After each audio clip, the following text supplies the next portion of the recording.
কী ব্যাপার নীরা? আমি এত কষ্ট করে কাজ করছি, মাসে তোমাকে 30,000 টাকা দিই সংসারে খরচ চালানোর জন্য। আর সংসার যা অবস্থা হচ্ছে, দিনকে দিন যা চাহিদা করছো, তাতে তো মনে হচ্ছে আমার ছোট ভাইয়ের থেকেও হাত পাততে হবে। এত অভাব কিসের শুনি? এত টাকা দেবার পরও? তোমার ছোট ভাই তো আমাদের সাথেই থাকে। তোমার ছোট ভাই, ছোট ভাইয়ের বউ, আমি আর তুমি 4 জনের ফ্যামিলিতে তুমি একা খরচ বহন করো। তাহলে কিভাবে খরচ কুলাবে আমাকে বলো? এটা তো স্বাভাবিক যে হিসাব মিলবে না। তুমি যত টাকা দাও তাতে সংসার চলবে না পুরো। স্বাভাবিক, কিন্তু 30,000 টাকায় 4 জনের ফ্যামিলি চলবে না, এটা কেমন কথা? আজ কি বলছো চাল শেষ হয়ে গেছে, চাল আনতে, মাছ শেষ হয়ে গেছে, কোনো সবজিও নেই, এত কিছু আনতে বলছো? এগুলো তো তুমি আনো, এগুলো তোমার কাজ। ব্যাপারটা কি তোমার? এত টাকা দেই তবু এত জলদি শেষ হয়ে যায়? দেখো আতিক, তুমি কি বলতে চাও স্পষ্ট করে বলো। যা যা লাগে সব কিছু আমি কিনে আনি, কিন্তু আজকে তো দেখতেছি ঘরে কোনো কিছুই নেই। তা আমি তোমার কাছে বলবো না তো কার কাছে বলবো? দোকানদার তো আমাকে নিশ্চয়ই এসব মুখ দেখে দেবে না। টাকা লাগবে, আর টাকা তো নেই। সেজন্য তো আমি তোমার কাছে টাকা চেয়েছি, তাই না? তো কথা কেন বাড়াচ্ছ তুমি? 20,000 টাকা দিয়েও হয়ে যায়, মাসে এত টাকা লাগেও না। তোমাকে দিয়ে কিছুই হচ্ছে না, এত টাকা দিয়েও আমি কিনা ভাইয়ের কাছে হাত পাতবো? দরকার হলে তাই করবে, উপায় কি বলো? আমি হাত পাতবো? কি আবল তাবল কথা বলছো তুমি? এত টাকা দিয়ে কি করেছ? এখনও মাসের 15 দিন গেছে, মাসের 15 দিনের ভেতরে তুমি 30,000 টাকা শেষ করে ফেলেছ। যদি মাসের শেষ হতো তাও একটা কথা ছিল, কিন্তু না, তুমি মাসের 15 তারিখ আজকে বলছো তোমার টাকা লাগবে। জিনিসপত্রের দাম অনেক বেড়েছে, চাল ডালের অনেক দাম বেড়েছে। তুমি যে টাকা দাও সংসার খরচ হচ্ছে না। আর আমি নিজে কিছু টুকটাক জিনিস কিনেছি, সেজন্য তোমাকে বলেছি টাকা দিতে। তুমি টাকা দাও, এত কথা না বলে, তাহলে তো হয়ে যায়। জিনিসপত্রের দাম বেড়েছে, কিন্তু আমি যে চাকরি করছি আমার বেতন একটুও তো বাড়েনি। যা বেতন ছিল ঠিক তাই আছে। তুমি এমন কেন করছো? তুমি না সংসারের বড় বউ, এসব তোমার সাজে না? দেখো, আমি কোনো টাকা পয়সা নষ্ট করছি না, টাকা দিতে হবে তোমার ছোট ভাইকে। এখন এটাই হচ্ছে আমার শেষ কথা। দেখো নীরা, তুমি বাড়ির বড় বউ, তুমি এরকম করলে কী করে হবে বলো? সংসারে ঝগড়া লাগবে। আমি যতদিন বেঁচে আছি এসব আমি দেখতে পারবো না। ছোট নতুন করে বিয়ে দিয়েছি, এখন ওদের তো একটু টাকা পয়সা লাগবে, তাই না? এখন আমি কী করে ওকে বলি? ও চাকরি পেয়েছে মাত্র তো 2 মাস হলো। এতদিন বেকার ছিল, তুমি বললে ওকে বিয়ে করিয়ে দিতে, কারণ তোমার একা একা সংসার ভালো লাগছে না। সেজন্য চাকরি পেতে না পেতেই ছেলেটা বিয়ে করে বউ নিয়ে আসলো। দুজনে ভাগ করে কাজ করবে তা না, সেখানেও ঝামেলা। আতিক, এতদিন তোমার ভাই একজন বেকার মানুষ ছিল, সেজন্য আমাদের সাথে থেকেছে, খেয়েছে। তুমি ওর সব খরচা বহন করেছ, কিন্তু এখন সে চাকরি করছে, তার উপর বিবাহিত, 2 মাস হয়েছে বিয়ে হয়েছে। ও নিজের খরচ লাগে তো কী হয়েছে? এই যে আমাদের সংসারে থাকছে, খাচ্ছে না, খরচ তো লাগে এটার জন্য। আমি তোমার ছোট ভাইয়ের বউকে ডেকে পাঠাচ্ছি, তুমি চুপ করে থেকো। নীরার ডাক শুনে রান্নাঘর থেকে কাজ ফেলে মিলে চলে আসলো। এসে বলল, কি হচ্ছে ভাবি, আমাকে ডাকছেন কেন? কিছু কি করতে হবে? আমি তো রান্না করছি, আর কি করব বলুন? কি রান্না করছো এটা তোমার ভাসুরের সামনে বলে আমাকে বোঝাতে চাইছো যে আমি কাজ করি না? হ্যাঁ, এটাই বোঝাতে চাচ্ছ তুমি। আমি তো সেরকম কিছু বলিনি। আপনার কি হয়েছে? কোনো কারণে রেগে আছেন ভাবি? কী জন্য রেগেছেন আমাকে সেটা বলুন। দেখো মিলি, তোমার ভাসুর সহজ সরল মানুষ, কিন্তু আমি সোজাসাপটা মানুষ। আমি যা বলি মুখের উপর বলে দেয়। তোমাদের বিয়ে হয়েছে 2 মাস, তোমার স্বামীও চাকরি পেয়েছে 2 মাস হলো। 2 মাসে 2 বার বেতন পেয়েছে নিশ্চয়ই। এতদিন কিছু বলিনি, কিন্তু এখন তোমরা বিয়ে করেছ। এখন তো আমার সংসারে এমনি থাকলে হবে না, একসঙ্গে সাথে টাকা পয়সা কিছু দিতে হবে। তা তোমার ভাসুর কি একা একা সব করবে? এভাবে কেন বলছো নীরা? ছোট তো দিবেই, তুমি এরকমভাবে বলো না। ওরা কীভাবে বলো? আমি না হয় কষ্ট করে কয়েকদিন চালিয়ে নিব খরচাগুলো। না ভাইজান, নীরা ভাবি ঠিকই বলেছে। আপনার ভাই এতটা খেয়াল করেনি। ও রাতে আসলে আমি ওকে বলবো। সবটা সত্যিই তো, আপনার একার উপর দিয়ে এত চাপ পড়ে, আপনি কত সামলাবেন? হ্যাঁ, তুমি তোমার স্বামীকে বলে দিও, কিন্তু আবার কান ভাঙিয়ে বলো না, যেন ছোট আমাদের ভুল বুঝে। না ভাবি, কান কেন ভাঙতে যাব? আপনি আমাকে সম্পূর্ণটাই ভুল বুঝছেন। আমি ওনাকে রাতে সবটা বুঝিয়ে বলবো, উল্টাপাল্টা কিছু বলবো না। আপনি নিশ্চিন্তে থাকতে পারেন। এই বলে মিলি রান্নাঘরে চলে যায়। রান্না করা শেষ হলে মিলি নিজের রুমে যায়। পানি পিপাসা লাগে, রুমে পানি নেই, সেজন্য ডাইনিং টেবিলে যায় পানি খেতে। সেখানে গিয়ে দেখতে পায় তার বড় যে নীরা দাঁড়িয়ে আছে একটা ছেলের সঙ্গে। মিলি তৎক্ষণাৎ দাঁড়িয়ে পড়ল আড়ালে। সেখানে ভালো করে তাকিয়ে দেখল, সেখানে সে ছেলেটি হচ্ছে নীরার ছোট ভাই। ভাই এসেছে বোনের সঙ্গে দেখা করতে, এর এমন কি? সেখানে তেমন কোনো পাত্তা না দিয়ে মিলি চলে যাচ্ছিল তার নিজের কাছে।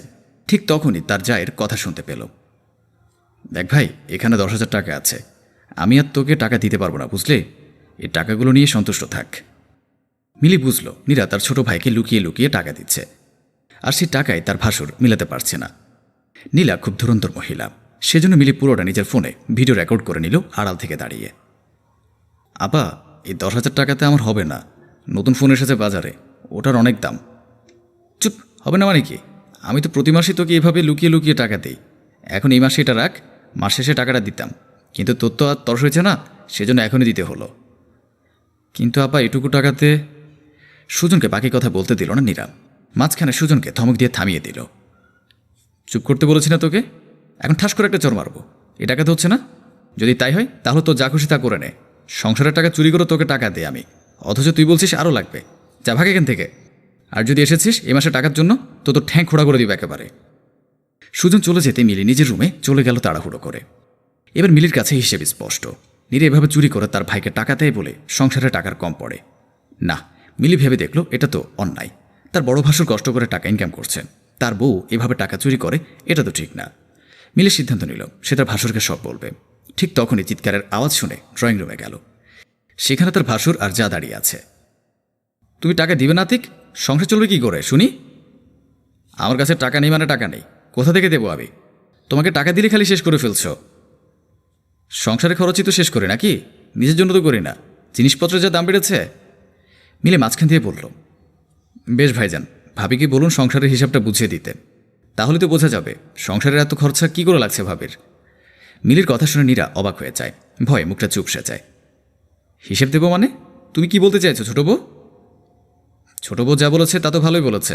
মাসের এখনও বাকি 10-12 দিন, এখনই টাকা লাগবে, তো হিসেব দাও। আমি তাহলে হিসেব দেখে তোমাকে সেই পরিমাণ টাকা দিচ্ছি, তাহলে তুমিও সামলে নিও। ভাবি হিসেব করে কি দিবে ভাইজান? দিতে পারলে তো দিবে, ভাবির কাছে তো কোনো হিসেবই নাই। অনেক হয়েছে, কি শুরু করেছো তুমি? হ্যাঁ, আমি কিছু বলছি না, চুপ করে আছি বলে যা খুশি তাই বলবা? চুপ তো আমিও করে আছি ভাবি, তুমি কি বলবে? সে তো ভাইজানের থেকে কথা লুকিয়ে যাবে। তুমি কি বলবে যে তুমি ভাইজানের দেওয়ার টাকা সরিয়ে তোমার ছোট ভাইকে পাচার করছো? মিলির কথায় উপস্থিত নীরা সহ আতিক সকলে অবাক হয়ে যায়। নীরার মুখ ভয়ে চুপসে যায়। সে বুঝে উঠতে পারেনি মিলি তাকে এভাবে ধরে ফেলবে। ভাইজান, ভাবি তো ঠোঁটের ডগাতে কথা বসানো থাকবে, এখনই বলে উঠবে প্রমাণ কি?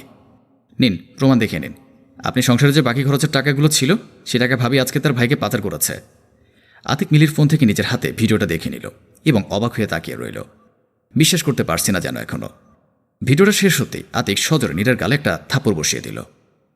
আমি কষ্ট করে মাথার ঘাম পায়ে ফেলে টাকা উপার্জন করছি, আর সেই কষ্টের টাকা কিনা তুই তোর ভাইকে দিচ্ছিস? এত বড় সাহস কী করে হলো তোর?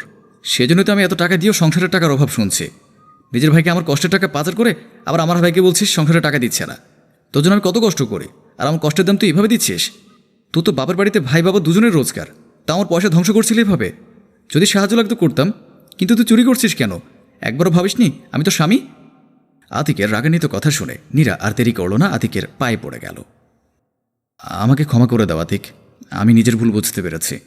আর এরকম হবে না। দেখো, আমি সুজনকে যা টাকা দিয়েছি চেষ্টা করব ওর কাছ থেকে ফিরিয়ে আনার। তুমি দয়া করে আমাকে কিছু করো না।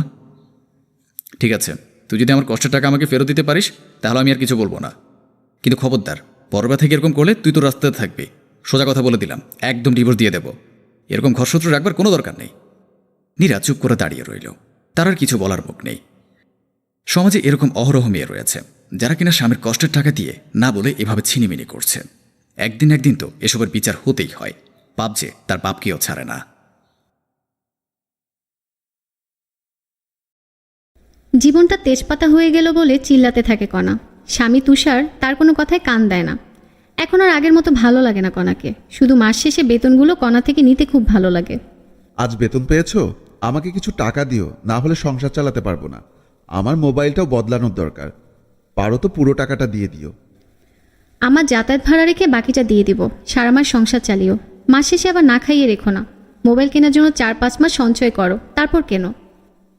জ্ঞান দেওয়া বন্ধ করো, টাকাটা দিও, দেখি কি করা যায়। আমার কার্ড তো তোমার কাছে আছে, তুলে নিও টাকা। এই জন্য তোমাকে আমার এত ভালো লাগে। কয়েকদিন গেলে আবার ক্যাচ শুরু হয়ে যাবে, ভালো লাগা চলে যাবে। স্বামী স্ত্রী দুজনেই চাকরিজীবী। স্ত্রী কণা ভোরবেলা ঘুম থেকে উঠে সারাদিনে রান্না গুছিয়ে সকালে খেয়ে দুপুরের টিফিন গুছিয়ে নিয়ে স্বামীর সাথে বের হয়ে যায় অফিসের জন্য। তাদের বাসায় মাসখানিক হয় এক মেয়েকে সাবলেট হিসেবে ভাড়া দিয়েছে, তার জন্য রান্না করে। ভাড়াটিয়া এশার সাথে খাবারের টাকা চুক্তি করা। বাড়িওয়ালার কড়া নিষেধ, সাবলেট দেওয়া যাবে না, তাই যাতে কেউ এসে বুঝতে না পারে সেজন্য একসাথে রান্নার ব্যবস্থা করা হয়েছে। এশা তুষারকে মামা ডাকে, সবাই জানে মামার বাসায় ভাগ্নি থাকে। সন্ধ্যাবেলা অফিস থেকে ফিরে কণা রান্না বসিয়ে সারা সংসারের কাজ গুছিয়ে নিচ্ছে একা হাতে। তুষারও কণার কাজে সাহায্য করছে। দাও আমি রান্না করি, তুমি অন্য কাজ গুছিয়ে নাও। আরে না, তুমি যাও, আমি পারবো। মাঝে মাঝে তোমাকে কাজে সাহায্য করলে আমার ভালো লাগে, বোঝো না? বুঝি। তুমি রান্না করো, আমি সকালে রেখে যাওয়া কাপড়গুলো ধুয়ে দিয়ে আসি। যাও, এদিকটা আমি সামলাচ্ছি। কণা কাপড় কাচতে ওয়াশরুমে ঢুকে দরজা দিয়ে দিল। তুষার রান্না করছে, সেখানে এসে এসা হাজির হলো। মেয়েদের কাজ তো ভালোই পারো দেখছি। আগে থেকেই পারি, শিখে নিয়েছি, এখন কাজে লাগে। কি সৌভাগ্য আমার, পরের স্বামীর হাতে খাবার খেতে পারি। তাই নাকি? শোনো, কাল অফিস থেকে আসার পথে বেড়াতে যাব, রেডি থেকো। তোমার কি আমার জন্য সময় আছে? অফিসে সময় দাও না, বাসায় তোমার বউয়ের জন্য সময় পাই না। এখন মনে হচ্ছে এ বাসায় এসে থাকাটা ভুল হয়েছে। কেন বোঝো না? তোমাদের একসাথে দেখলে আমার মাথা গরম হয়ে যায়, মনে হয় তোমার বউকে খুন করে ফেলি। ফালতু কথা বলো না, এরকম করলে কণা বুঝে ফেলবে। বিশ্বাস ভেঙে গেলে আমার সোনার হরিণ হাতছাড়া হয়ে যাবে। কিসের সোনার হরিণ? আমিও তো ইনকাম করি, তোমার বউয়ের সমান ইনকাম আমার। আমি দিয়ে দেব সব টাকা তোমাকে, তুমি ওকে ছেড়ে দাও। তোমার সাথে কিন্তু আমার এরকম কথা ছিল না, বলেছিলাম চুপচাপ থাকবে, কণা যেন টের না পায়। এরকম করলে এক বাসাতেও থাকতে পারবে না তুমি। তাহলে তুমি আমাকে মাঝে মাঝে তো একটু সময় দাও, আমারও ইচ্ছে করে তোমাকে কাছে পেতে। কাছে পেতে চাই দেখেই বাসায় এনে রেখেছি, এটা বোঝো না? বুঝি কি লাভ আমার, যদি আমি তোমাকে কাছে না পাই? আমি শুধু ভালোবাসার কাঙ্গাল। আমার আগের স্বামী আমাকে ভালোবাসেনি, ব্যবহার করেছে শুধু। তুমিও কি তাই করবে? রুমে যাও, আমি আজ কণা ঘুমোলে আসবো তোমার কাছে। মন খারাপ করো না, মাথা ঠান্ডা করো। চলে যাও এখান থেকে, কণা আসার সময় হয়ে গিয়েছে। তুষার রান্না শেষ করে এসে খাবার টেবিলে গুছিয়ে দিল। কণা এসে দেখে খাবার রেডি। টেবিলে বসে বলছে, আজকাল একটু বেশি ভালোবাসছো মনে হচ্ছে, এত কাজ করে ফেললে। এ আর এমন কি, তুমি তো আমাদের জন্য কত কি করো। আমি ভেবেছি এশাকেও বলবো তোমার সাথে কাজ। এশা মামা এসো, খাবার রেডি। এত রান্না সব তুমি করলে নাকি মামা? সে বেশ পাকা রাঁধুনি, সব কিছুতেই পাকা। মানে? আরে মানে বুঝো না, অফিসে মামার কাজ এত ভালো যে সবাই প্রশংসা করে। কাজে কামে খুব পাকা। সে তো হতেই হবে। বসো, খেয়ে নাও। কণা বিছানাতে বসে মোবাইল হাতে নিয়ে বলছে, খুব মাথা ধরেছে, ঘরে কি মাথা ব্যথার ওষুধ আছে তুষার? একটা ঔষধ আছে, আনছি, দাঁড়াও। তানিয়ার ওষুধ এনে কণাকে দিল। এটা আবার কেমন ওষুধ? মাথা ব্যথার ওষুধ তো অন্যরকম। এক এক কোম্পানি এক এক রকম ঔষধ বানায়, এটাও মাথা ব্যথার ঔষধ। কণা মাথা ব্যথার নামে ঘুমের ওষুধ খেয়ে নিয়ে মোবাইল চাপতে চাপতে ঘুমিয়ে গেল। তুষার কণার ঘুমে বিভোর হওয়া নিশ্চিত হয়ে রুমের দরজা চেপে দিয়ে এশা রুমে চলে আসলো। এশা সেজে গুজে বসে আছে। সারা রাত এশার ঘরে কাটিয়ে সকালে উঠে চলে আসে। আজ সকালে এশা গোসল করে এসে ঘরের সব কাজ, রান্না নাস্তা এশা বানিয়েছে। এশার একটা সংসার অনুভূতি কাজ করছে। কণা তখনও বিভোরই ঘুম। নাস্তা রেডি হয়ে গেলে তুষার কণাকে ডাকলো। কণা, এই কণা, ওঠো, অফিসের সময় হয়ে গিয়েছে, এত ঘুমোচ্ছ কেন? কণা আধখোলা চোখে বলল, কত বাজে? 8টা বাজে, অফিসের আর মাত্র 1 ঘন্টা বাকি। রেডি হয়ে নাও, যাও। কি বলো? নাস্তা বানানো, টিফিন আমি কিছুই করিনি, ঘুমিয়ে যাচ্ছি। এখনও আমার চোখে ঘুম। মাথা ব্যথা এত তীব্র ছিল, বেহুশের মতো ঘুমিয়েছি মনে হয়। ফ্রেশ হয়ে রেডি হয়ে নাও। নাস্তা টিফিন এগুলো এশা বানিয়েছে আজ। তোমার শরীর খারাপ দেখে এশা মামা সব করে নিয়েছে। কি বলো? আহারে, মেয়েটার কষ্ট হলো। কণা ফ্রেশ হয়ে টেবিলে এসে দেখে এশা অফিসে যাওয়ার জন্য রেডি হয়ে নাস্তা করতে বসেছে টেবিলে। সরি এশা, তোমাকে কষ্ট দিলাম। আসলে শরীর এত খারাপ লাগছিল, ঘুম থেকে উঠতে পারিনি। আরে না, সমস্যা নেই, মাঝে মাঝে আমারও তোমাকে সাহায্য করা উচিত। এখন থেকে তোমাকে আমি প্রতিদিন সাহায্য করব। একা মানুষ তুমি কত করবে? তাড়াতাড়ি খাও, চলো, অফিসে দেরি হয়ে যাচ্ছে। নাস্তা শেষে তিনজন একসাথে অফিসের জন্য বের হয়ে গেল। ঘর গোছাতে গিয়ে ওষুধের বক্স হাত থেকে পড়ে গেল। ওষুধ উঠাতে গিয়ে একটা ওষুধ হাতে নিয়ে দেখলো এই ওষুধ সে গত কয়েকদিন মাথা ব্যথা হলে খাচ্ছে। ওষুধটার নাম দিয়ে গুগলে সার্চ দিল কণা। কণা বাক্যহীন হয়ে গেল। এটা তো হাই ডোজের ঘুমের ওষুধ। এই ওষুধ কণাকে তুষার কেন দেয়? সারাদিন কণার মন খুব খারাপ থাকলো। বিশ্বাস ভেঙে গেল। মনের ভিতর নানান ধরনের খারাপ কথা ঘুরপাক খাচ্ছে।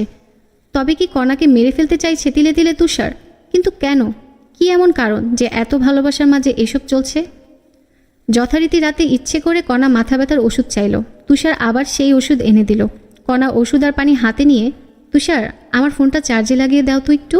তুষার ফোন চার্জ দিতে গেলে ওষুধ ফেলে দিল কণা, শুধু পানি খেলো। তুষার অন্যদিনের মতো কণাকে ঘুমাতে দেখে উঠে চলে গেল এশার ঘরে। কণা বুঝতে পেরেছে তুষার উঠে গিয়েছে বিছানা ছেড়ে। কিছুক্ষণ বাদে কণা উঠে চুপি চুপি সারা ঘরে তুষারকে খুঁজতে লাগলো। হঠাৎ এশার ঘর থেকে হাসির আওয়াজ। দরজার ফাঁক দিয়ে তাকিয়ে নিজের চোখকে বিশ্বাস করতে পারছে না। ছি, এশা আর তুষার এক বিছানায় ঘনিষ্ঠ হয়ে বসে আছে। এশা বলছে, তোমার বউ কত বোকা, কিছু বুঝতে পারে না। ঘুমের ঔষধের কারসাজি সব। ঘুমে বিভোর সে, কিচ্ছু টের পাবে না। ঘুমের ওষুধের কারসাজিতে যদি মরে যেত ভালো হতো। কই মাছের প্রাণ মরবে না সহজে। থাক না এভাবে বেঁচে, আমাদের সমস্যা কি? আমরা তো ভালোই দিন কাটাচ্ছি। আমার একান্ত একার হয়ে তুমি থাকতে, সেটা ভালো হতো। এই সংসারের উপর আমার খুব লোভ। আমার নিজের একটা সংসার হবে, এটা আমার স্বপ্ন। এখন তো সংসার তোমারও। তুমি চাইলেই রান্না করো, আমার সেবা করো, আর কি চাই? একটা বাচ্চা, নিজের সংসার, এটা পেলে আর কিছু চাই না। এসব পাগলি একদম করা যাবে না। এখন চুপচাপ থাকো।